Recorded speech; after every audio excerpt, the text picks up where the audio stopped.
नमस्कार सहकारी मित्रांनो, माझ्या यूट्यूब चॅनलला आपल्या सर्वांचं मी पुनश्च एकदा हार्दिक स्वागत करतोय.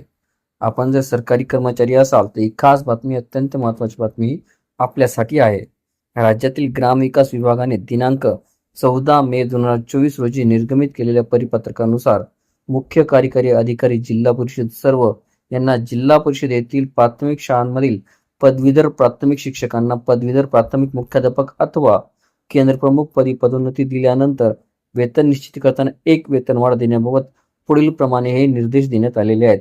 सदरील परिपत्रकाद्वारे मुख्य कार्यकारी अधिकारी जिल्हा परिषद सर्व पालघर, रत्नागिरी, गडचिरोली, अहमदनगर, कोल्हापूर व सोलापूर वगळून यांना प्रतीद्वारे कळवण्यात आलेले आहे. 26 सप्टेंबर 2023 च्या शासन निर्णयानुसार पदवीधर वेतन श्रेणीमधील व्हिडिओ सविस्तर बघण्यासाठी कृपया आपण डिस्क्रिप्शन बॉक्समध्ये दिलेल्या लिंकवर क्लिक करा आणि संपूर्ण व्हिडिओ पाहावा.